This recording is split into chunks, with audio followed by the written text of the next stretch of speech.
蛊惑。出过车祸之后，女朋友就变得特别的奇怪，她口味越来越变态，身上还总是有一股奇怪的臭味，还被邻居家的狗追着咬。我就怀疑她已经死了，以及她想让我陪葬。我的女朋友叫何莹，是腼腆害羞的农村姑娘。她长得很漂亮，大眼睛，瓜子脸，一个不少。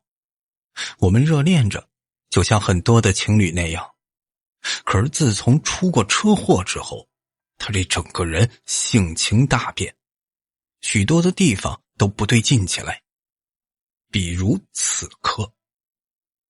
阿健，吃啊，我做了好久呢。这何莹笑嘻嘻地看着我，仿佛很期待我光顾她的手艺。可是他妈的摆在我面前的，这分明是两盘生肉啊！鲜红的肉块带着血丝，铺在白皙的瓷盘中，粉红的血水淌出盘外，散发出难闻的气息。这说是刚从猪身上割下来的，我都信。我这胃里啊，艰难地蠕动了一下。不是，莹莹啊，你这肉它没熟啊。我试图跟他讲道理，何莹最近找了个工作，那可能是太累了，忘记把它给煎熟。是啊，可是熟了就不好吃了。他满不在乎的用筷子整块的夹起来，森白的牙齿用力的咀嚼着，猩红的嘴唇一张一合，粉红的血汁迸溅进他的下巴上，被细细咀嚼的肉通过喉管就那么咽了下去。他的脸上此时浮现出一种奇异的满足神情。这一瞬间我可是再也受不了了，快步跑向厕所，对着马桶大吐特吐起来。可惜我也没吐出来什么，这股难受感梗在我的胸口，迟迟的不散。而我一回头，这就看见他站在厕所门口，冷冷地看着我，也不知道看了多久。他朝着我一笑，那森白的牙齿里还藏着肉沫子，鲜红的嘴唇残存着血水。我这不由自主的就恐惧起来。这类似的怪事儿可是不止这一件。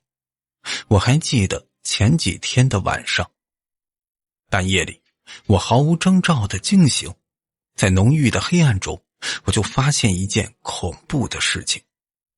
床边有一团黑影儿，那就好像坐着一个人。自从出车祸后，我这视力就不太好，夜间更是看不清楚。有一只手轻轻地拂过我的皮肤，这冰凉的温度激起了一层的鸡皮疙瘩。这只手的温度太低了，那简直就不像是人的手。这是阿莹吧？这家里边除了我就只有她了。她要干什么？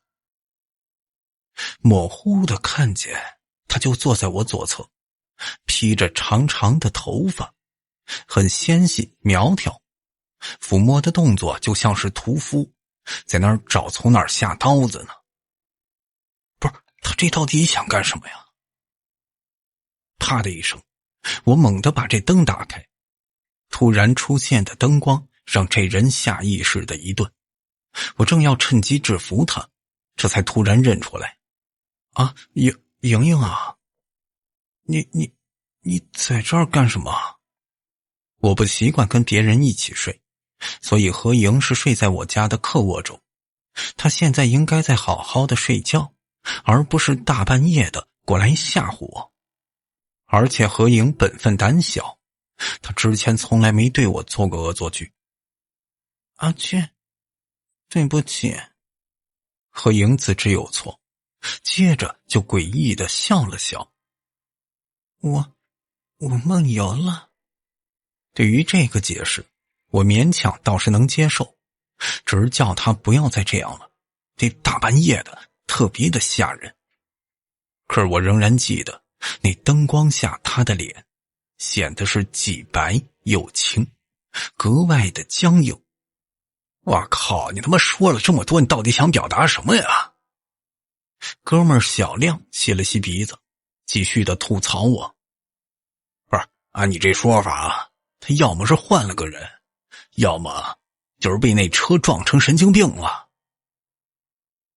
不，他还是他，虽然性情大变，但是有一些地方的小习惯还是一样的。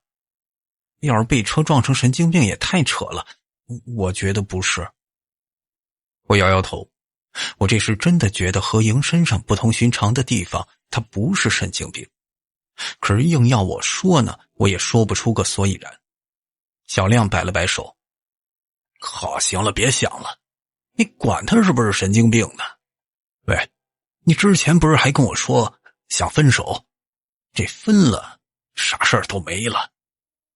我一怔，确实之前是有过这个想法，因为何莹虽然样样都好，但是他这小地方来的太过于腼腆害羞，跟着我到城里来连工作都没找到。可是这车祸是我开的车呀，连累他进医院，他也没说什么。这我肋骨断了，也是他上班又照顾我，我不能没良心呐。小亮做出被恶心的表情。得嘞，你也别跟我在这儿秀恩爱了。哥们儿，既然打算好好的过日子，那你就好好的过，别东想西想的。你瞧你刚才说那话吧，那差点把他形容成一个死尸了。死尸？一个死尸？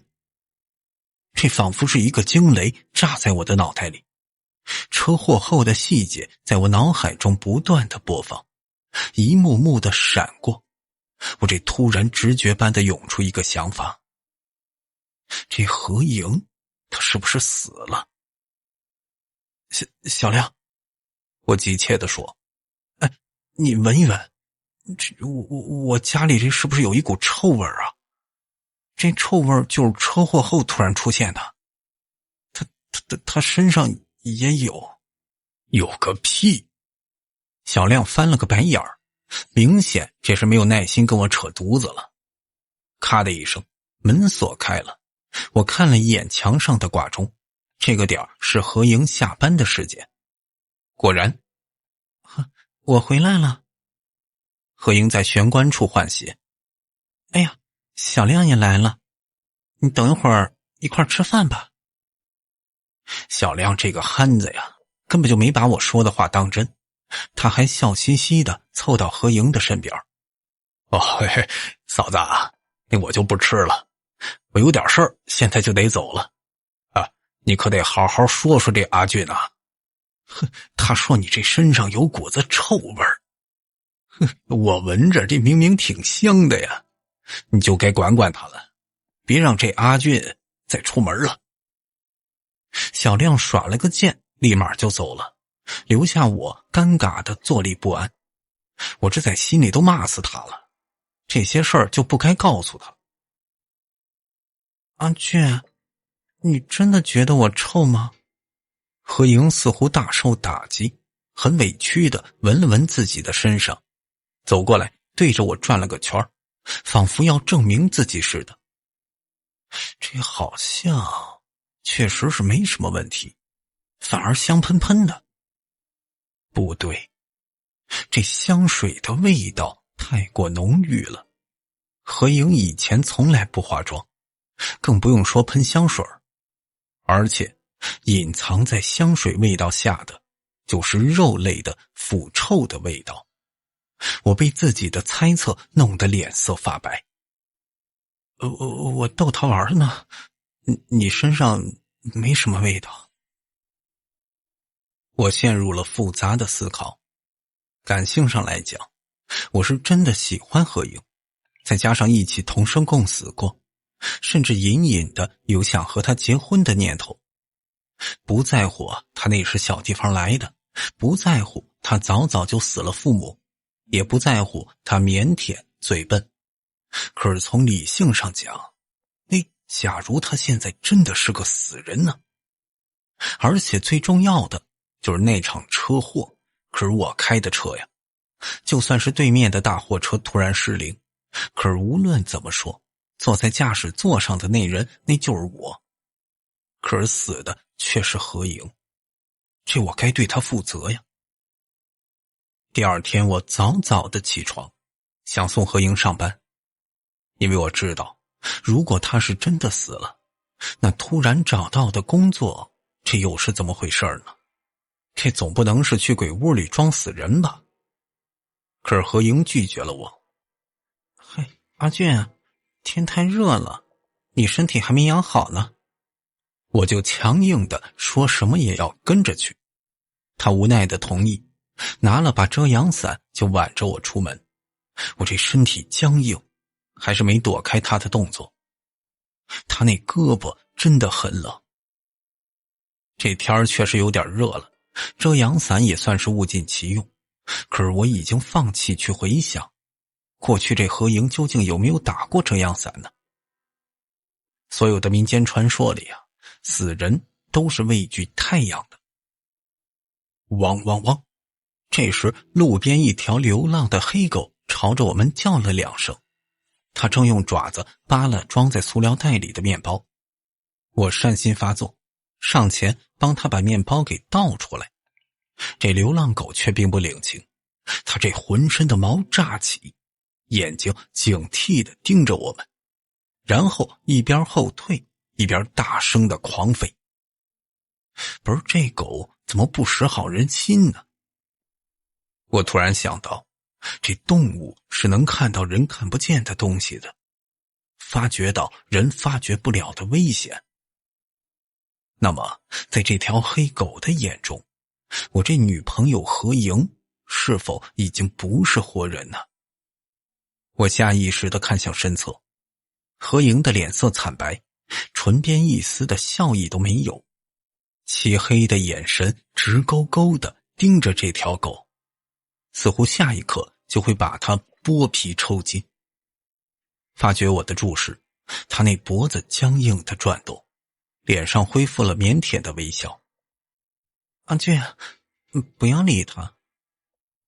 这一刻我无法抑制的恐惧起来，因为我觉得在何莹的眼中，我就跟这条狗差不多，而我的直觉是他想杀了那条狗。那么我呢？他会不会一生气就把我也杀了？又或者说，死人本就想要活人陪葬？等我回过神儿，已经顶着大大的太阳跑出去老远。我喘着粗气躲在阴凉地儿里，思考着这下一步该怎么办呢？就算那开车的是我，何莹是真的在车祸中死了，那我肯定得负责。可是我也不想把命赔给他呀。死人就是死人，我们之前再怎么相爱，他现在也难保不会杀了我。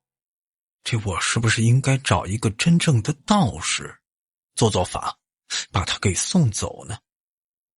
对，就是这样。突然之间我又有些犹豫，一切的前提都是建立在他是个死人上。假如这些是我的误会，那何莹一定会伤心呢，然后离我而去。毕竟我这之前20多年的人生里，也没听说过哪个死人还能说话还能动的。算了，不管了，我先去救治我们的那家医院里，这医院里的医生说不定还对他有印象，打听打听准没错吧。进到医院，这温度总算是降下来。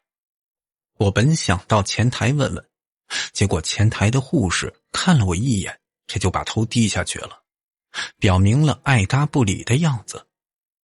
我就只好自个儿跟着标识牌乱走，路过的人也都是行色匆匆，就连多看我一眼的时间都没有。到了急救科附近，恰好有个医生从办公室里出来，看着还有点眼熟。对了，这车祸之后，我们被拉来急救，当时就是这个医生给做的手术。我看了一眼他胸前的牌子，姓张。张医生，您等一下。幸好这张医生人不错，本来快步的走着呢，看了我一眼，他就停下来。哦，您怎么了？呵，这还怪客气的。我想问一下，那半个月前，二路那边出了场车祸，一辆大货车和红色小汽车相撞，然后这小汽车上的一男一女就被送过来抢救了，您还记得吗？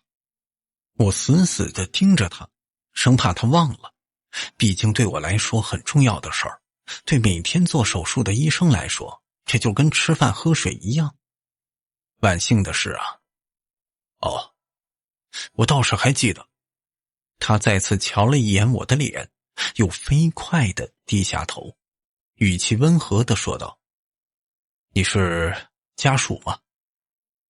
我既不否认也不承认，感觉到前所未有的紧张。那您记得小汽车上的女人？突然，一只冰凉的手从后边搭在我的肩膀上，而张医生的脸色并没出现异样，我就不受控制的打了个激灵。我低头一看，这只手特别的白，但是表面上有大块大块的乌青。阿健啊，你怎么来了？这女人甜蜜的声音唤醒我的理智，我偏头一看，竟然是何莹。你怎么在这儿啊？这话一出口，我才反应过来，她那身上也穿着白大褂，而且今早出门就说是要上班去。呵，这原来她最近找的工作就是这个呀。我上班呢。她甜蜜地靠在我的肩头，我这就闻到令人作呕的消毒水和臭味。面对流浪狗的冰冷和狰狞，那仿佛是我一个人的错觉。这张医生显然也是认识何莹，磕磕绊绊地说道：“小何啊，这个是你男朋友啊？”何莹害羞地埋在我的怀中。是啊。我接受到张医生奇怪夹杂着震惊的眼神，难免有些尴尬。幸好他很有眼色地离开了，离开前还提醒何莹：“对了，今天该你值夜班了，最近这东西丢的很多，千万可别忘了。”我拉着何莹去没人的地方，这时我这心里边就动摇了，又觉得这何莹不太可能是死了。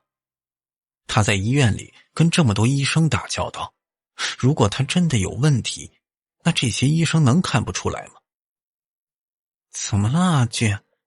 我怎么感觉你最近都怪怪的？何莹委屈的看着我，下意识的和他拉开距离。我咬了咬牙，心想啊，这些事儿我一个人猜也没意思，自个儿反正是永远弄不懂，倒不如开诚布公的，免得伤害爱情里的双方。于是我就磕磕绊绊的把这一切都说了。谁知何莹先是面色凝重，等我以为要被灭口时，这才扑哧的一声笑出来。好啊，原来你就是这么想我的。他这就开始解释，这变白是因为我最近开始学化妆了。你以前不是嫌弃我不会画吗？吃生肉那是逗你的，没想到你真的信了。你就没尝一下，那肉其实是冰激凌啊，我跟着网上的教程学了好久呢。至于你说那狗，我从小到大最讨厌狗了，这遮阳伞防止变黑呀，乌青是当护士扎针扎的。我这松了口气，原来是这么一回事儿啊！我被他揶揄的目光看得有点眼红，嘟嘟囔囔的狡辩着。我也没想到。那算了，以后我不瞎猜了。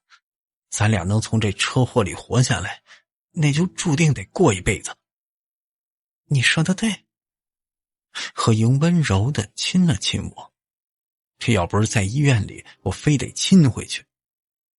误解解开之后，我跟何莹更加的如胶似漆。清晨，我为她准备早餐，送她上班。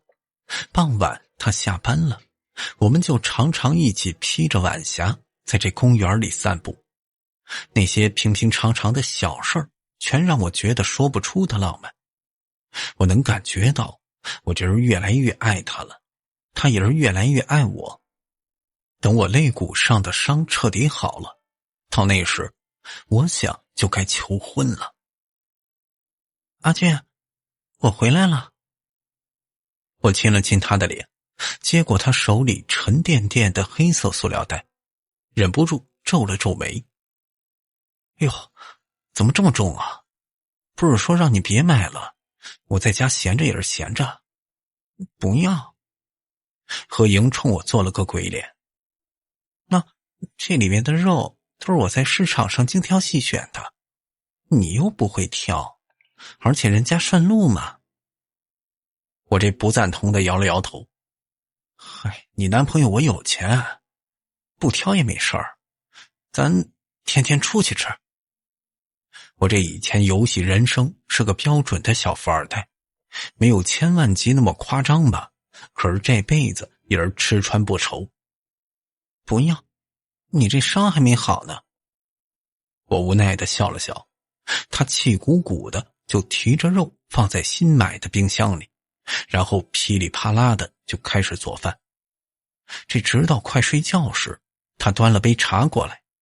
何莹一直都是特别的贴心，听我说睡眠不好，最近就一直按照他们村里的秘方给我泡这安神茶，别说还挺管用的。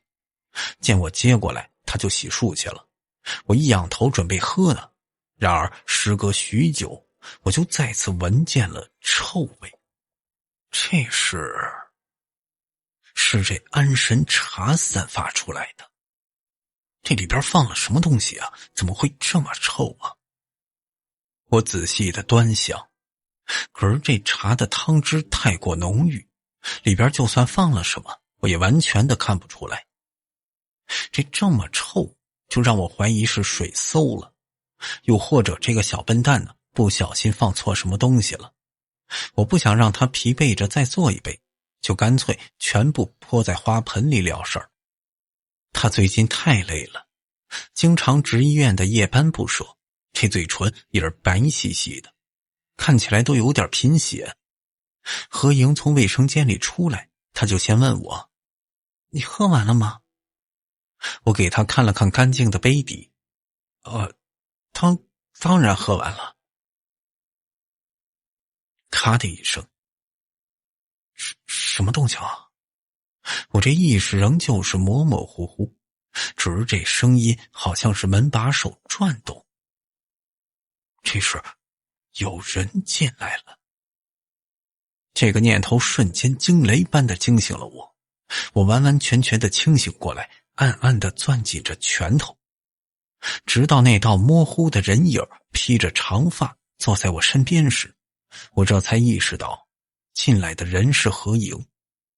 虽然我不在意私人领地被他冒犯，可是我还是有点好奇，他这大半夜的又过来干什么呀？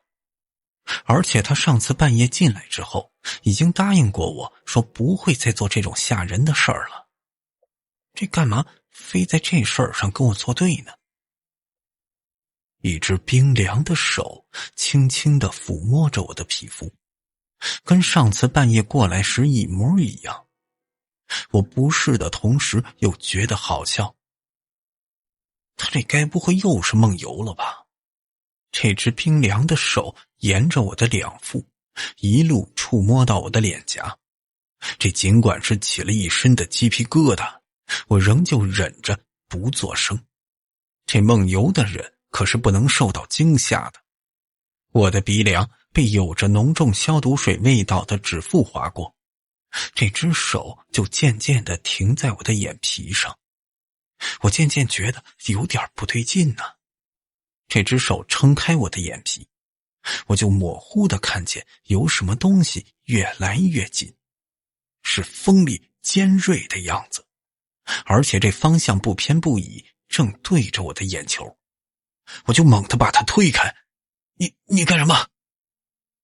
这房间里的灯也被我打开了，在暖黄色的灯光下，我就发觉他的皮肤更冷更白了。这何影总不可能带妆睡觉啊！咣当，手术刀和木质地板碰撞，发出沉闷的响声。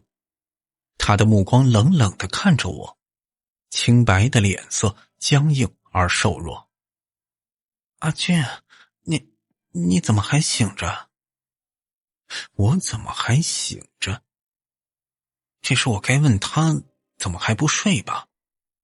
不对，是那安神茶有问题。最近我喝了这茶，睡得特别的死，他一定是在里边放了什么东西。一想到有可能每晚他都偷摸进我的房间中，我就不寒而栗。他到底想对我做什么？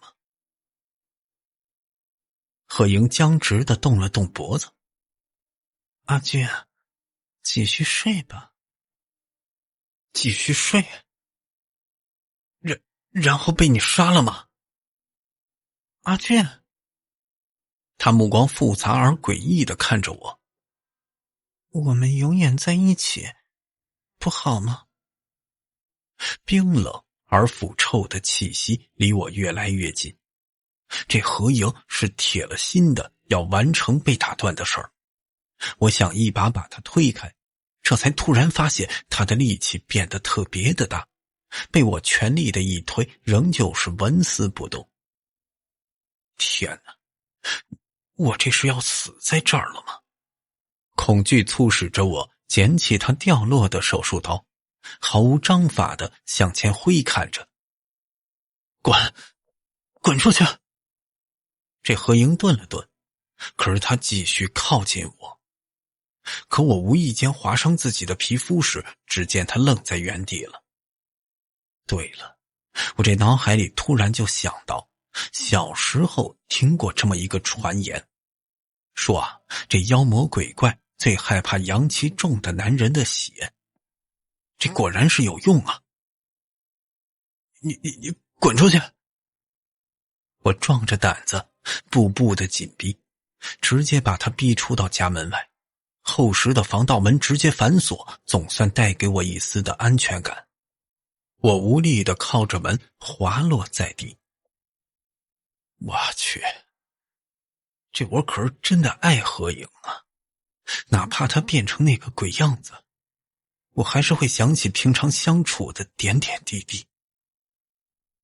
不行，我可是真的不想陪着他死啊！这我爸妈就我这么一个孩子，我再怎么不孝，那总不能让他们白发人送黑发人。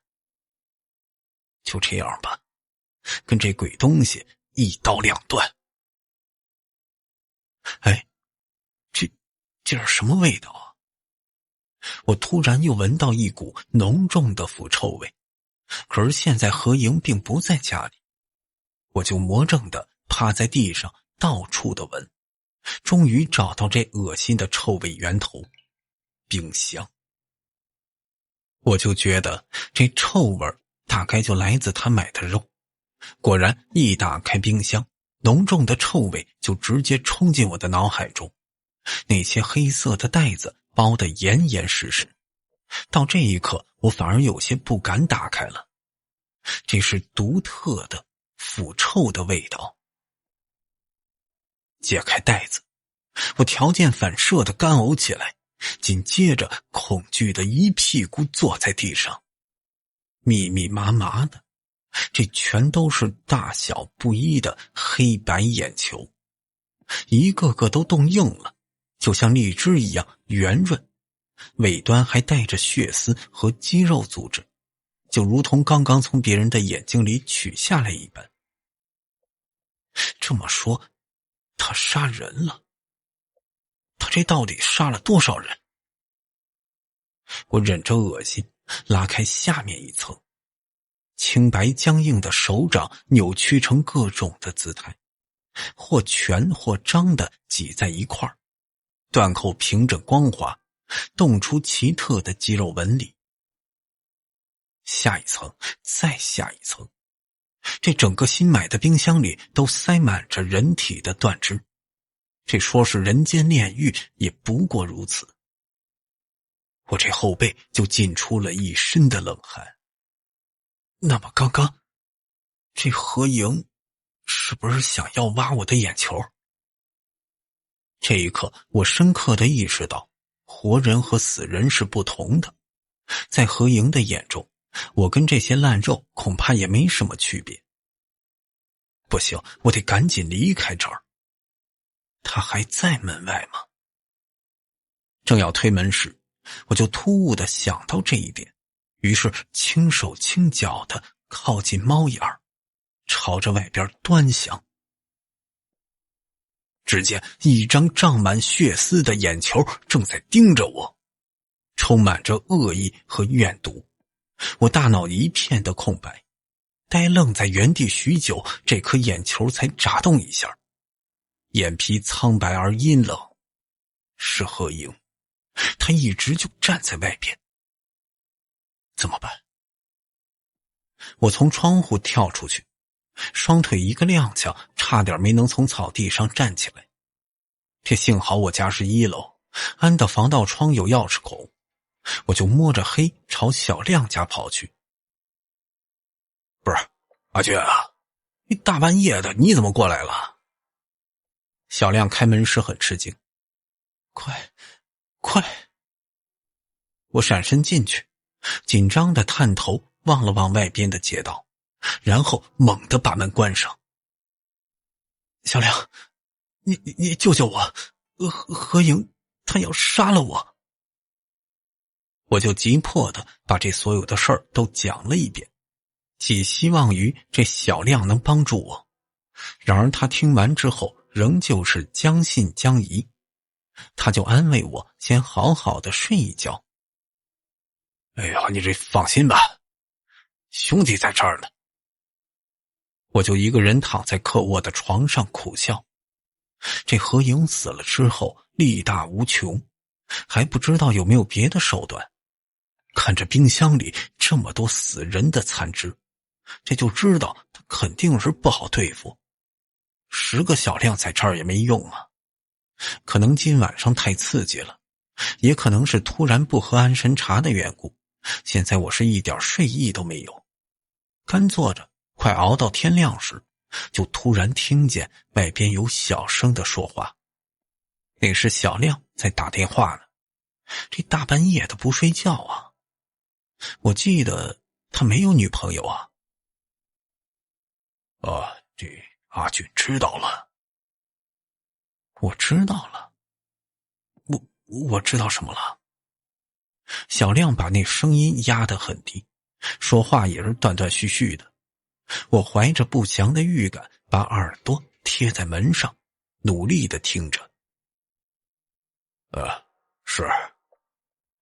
没办法，天亮他得报警吧。行，那嫂子你赶紧过来吧。这另一头啊，隐隐约约的就能听出来是何莹冰冷的声音。我这如坠冰窟。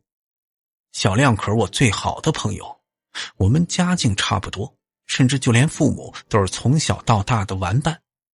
我从没想过小亮会背叛我。这如果连他都背叛我，那在这个城市中，我是彻底没有能相信的人了。就因为一个小地方来的何莹，他这是想让我去死啊。过了许久，我浑浑噩噩地想着下一步该怎么办。我爱的女朋友和从小的兄弟都这么对我，有一刻呀，我甚至就想这么死了算了。可是我不能再坐以待毙了，要不了多久，何莹就会联合小亮过来杀我。我轻手轻脚的慢慢的旋开卧室门，这才刚刚开了一条缝，我就无可抑制的发抖。这小亮的脸就贴在门框上，似乎是打完电话之后就一直站在这儿，他面无表情地透过门缝看着我，阴冷的气息几乎就喷在我的脸上。那啥，阿俊啊，你该不会是听着了吧？我这赶紧反手把门给关上。不是，老子听着了又怎样？平常我对你不薄，你就这么对你兄弟啊？阿俊啊，不是你把门开开。小亮这声音阴魂不散的就在门外响着。别看我敢质问他，实际上第一时间找起了窗户。可是遗憾的是，这间客卧里根本就没有窗户。不开。门外没了动静，还没等我高兴，却就响起了钥匙插进锁孔的声音。我去，这是他家呀，他当然是有钥匙的。咔，伴随着锁响还有一句话：阿娟，我进来了啊。这我大气儿都不敢出，赶紧躲在床底。这也是没办法，这客卧就这么点儿大。咣的一声，足以藏人的衣柜被一下拉开，没找到想找的人，穿着拖鞋的脚又和地板摩擦起来。哎呦，阿娟啊，赶紧回家吧，嫂子一直在找你呢。很快，我眼睁睁的就看见一双苍白的脚停在床前，紧接着小亮的侧脸紧贴着地面，黑白分明的眼睛和床下的我对视着。他勾起一个诡异的笑容。嗨，找到你了，阿娟。这时我庆幸自己还带着何莹的手术刀，我猛然从床下钻出来，打了小亮一个猝不及防。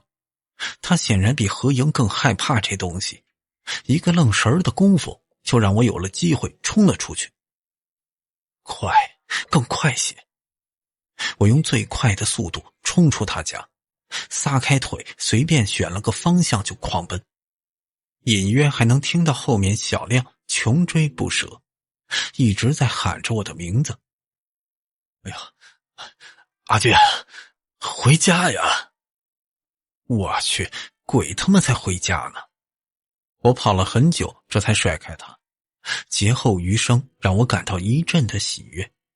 现在天色微微的破晓，再过一会儿就会完全亮起来。到那时我就直接去警局报案。这么短的时间里，他俩肯定没办法把所有的线索都清理干净。这还有1个小时左右，我必须得找个地方藏起来。在大街上实在是太不安全了，死人是不能按照常理推论的。有了，原来我不知不觉的就跑到何莹上班的医院这儿。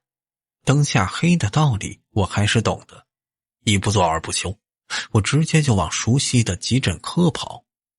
这凌晨的医院里特别的安静，安静的有些诡异，到处都弥漫着消毒水的味道，隐约的还有挣扎在生死线上的病人的哀嚎。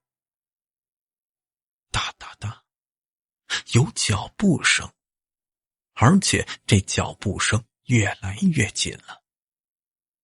哒哒哒，要是我没记错的话，这条走廊我刚刚走过来时分明是没有人的。这是何莹，是不是追过来了？我自欺欺人的越走越快，身后的哒哒声也是越来越密集。终于忍不住，我就跑了起来。可是那离我越来越近的脚步声也跟着跑起来。我去，你放过我吧！我终于忍不住回头，离我10步左右的地方，何莹静静地站在那里，惨白诡异，毫无人样。阿俊，跟我回家。他开口了，冰冷的语调让我不寒而栗，我这几乎要流泪。要是往常他对我这么说话，气氛应该是温馨而美好，可是现在却全是诡异和恐怖。不是，我求求你，你放过我吧。这时我就头也不回地继续跑。这个点儿走廊上没有人，我近乎是横冲直撞。上一次张医生出来的办公室就在眼前，我看着里边灯火通明，他一定就在里面。阿健，回家。另外一具冰冷的身体就贴上了我，苍白细瘦的手死死地抓着我的腰，何莹贴在我的耳边毫无生机地重复着，回家。不，你放过我吧。我这就感觉自个儿像是被吊车拖着，何莹的巨力根本就无法反抗，手臂无力地向前伸，却依然离着办公室越来越远。不，我艰难地用手术刀再次划破自己的皮肤，给我滚开！幸好何莹再次松手，我一面用刀指着自己准备放血，另一面大力地拍着办公室的门。幸好张医生很快就把门打开一条缝。干什么呢？原来是你啊。我也没空跟他废话，直接把他推到办公室里，然后一把反锁上门。隔着门上的玻璃，我就看见何莹仍旧死死地盯着我。我瘫在椅子上，就听着没弄清情况的张医生问来问去。怎么回事啊，小伙子啊？你把小何关在外边，这几个意思呀？吵架了？小何命苦得很，有啥事儿你们好好说呗。我今儿晚上一直都特别的恐惧，此刻较为安全的环境让这些恐惧变成了愤怒。他有什么命苦的？我把他从小山村里带出来，给他吃，给他喝，给他买衣服，陪着他逛从来没见过的游乐场，金钱上从来都没有亏待过他，陪伴也是充满着耐心。这说起来我才命苦，如果没有我对他这么好，他可能也不会想着让我给他陪葬了。张医生看了我一眼，又飞快地低下头。你这上次不是还来找我打听他？对呀，这上次还没问完呢。张医生，你确定门外那个就是你说的小何吗？你仔细想想，我上次问你那车祸，是不是那女人已经死了？我就怀疑她是被鬼迷了眼，现在何莹就在外面，我必须团结一切能够团结的力量。谁知这张医生古怪地说，不是，你在这儿瞎讲什么鬼故事啊？那死的明明是小何的男朋友。死的是何莹的男朋友？不是，她的男朋友那不是我吗？难道说她还有别的男朋友？不对呀，明明是我和她一块儿出的车祸。嗨，小伙子，你虽然说长得没有人家好看，可是你只要对小何好，他不会嫌弃你的。这何莹在外边疯狂地拍着门，回家，阿俊。我怔怔的隔着门一步步地靠近他，在明亮的指光灯下，我就看到他漆黑的瞳孔里的我，这倒映出的脸长着沟壑纵横的胎记一样的黑色纹路，就好像整张脸都是四分五裂。我啊的尖叫一声，吓了说个不停的张医生一跳。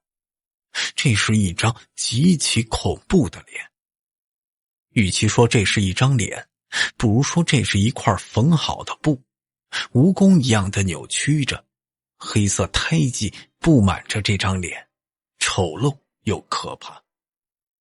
不是，这哪儿来的胎记啊？我怎么会变成这样？我想起来了，我全都明白了。家里永远散不干净的臭味，莫名变得炎热的天气，以及何莹冰冷的身体。家里的空调最近一直开在16度，而半夜闯进我房间。我掀开袖口，手腕上果然也有诡异的胎记。不仅如此，这动作带来的臭味让我作呕。而这身发臭的血肉，凭借着何莹每晚用冰箱里的新鲜的填补才得以维系。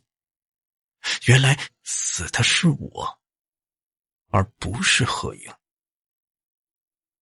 我回想起那场车祸，正过十字路口时，对面的大卡车突然仿若刹车失灵般的直冲过来，我的大脑根本就来不及反应，也没法反应，整个人就被撞得一团稀烂。也许是送到医院的半路上，我就死在担架上了。可是何莹比我幸运，她不顾自己的伤势，跪在我的身旁，嚎啕大哭地流泪。半生半死间，我就好像尝到了她喂给我的一滴血。我回过身，此刻何莹依旧在门外默默地看着我，她的神情悲伤而复杂。我冲过去打开门，迎面就抱住了她。我很想哭，可是我怎么也哭不出来。原来做死人的感觉是这样的，但是我的肩头仍旧是潮湿的，那全是何莹流下的泪水。她无声地呜咽着，就像是受伤的小动物。张医生见状赶紧离开，把这空间留给我们。我们又抱了好一会儿，我一时是既心痛又愧疚，简直无法想象我这半死不活的状态究竟费了何莹多少的心血。我怎么活下来的？何莹吸了吸鼻子。我们村里有一个很古老的秘方，用挚爱之人的血肉为引，就能把亡者的魂魄锁在躯壳里。就是那个安神茶。对，那里边有我的血。对不起，那我们回家吧。好，我们回家。番外，何莹视角。我叫何莹，出生在湘西某个隔绝外界的大山中。其实到了我这一代，所谓的虫蛊已经极其罕见，几乎成了传说中的东西。不巧的是，我妈妈会。她在被我父亲抛弃后，用虫蛊狠狠地报复了他，然后她把蛊交给了我，就自杀了。因为父母双亡，我在村子里过得很不好。幸好有一天采药的路上，就遇到了来这儿旅游的阿俊。他说他对我一见钟情。其实我不是没有听见他和同伴说想要集邮，只是当时的我听不懂这句话的含义。我心甘情愿地跟着他走，从来没有人会这么在意我。我见识到外面的世界，五光十色又非常的有趣。阿俊刚开始对我很好，有空也会教给我一些东西。可是正当我适应得越来越好，满心想嫁给他的时候，他却说他爱上另一个女孩。我知道自己不好，也知道阿俊很好，但是说好了要一辈子，他不能反悔。阿俊对我越来越不耐烦，他不想再看见我，也不想再听我说一个字。他说要继续集邮，让我滚回到大山里。对不起了，阿俊。母亲说想留住男人的心可以用蛊，但蛊对活人的作用有限，却可以完全的支配活死人。我对货车司机下了蛊，他撞死了阿俊。只需要我滴下一点点鲜血，阿俊就会越来越爱我。他再次睁开眼，果然越来越爱我。其实妈妈也说过，鼓并不是让他的心脏为你跳动，况且活死人也是没有心跳的。只是在被下蛊的人眼中，你会渐渐地变成他喜欢的类型。这是某种程度上的自欺欺人，不过我很乐意。被阿俊爱着的我，还有什么不满意呢？我心甘情愿地为他在医院里工作，偷来新鲜的尸体维持他的人样，也愿意被16度的空调冻得浑身发抖，就是为了他不会那么臭。因为我也爱着他呀。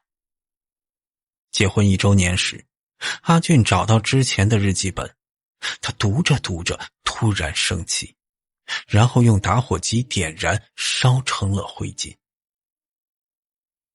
我之前怎么这么混账啊？枯黄分叉的长发垂在我的脸前，我黏腻害羞地笑了笑，抚摸着他丑陋又英俊的脸。没关系啊，你现在爱我就好。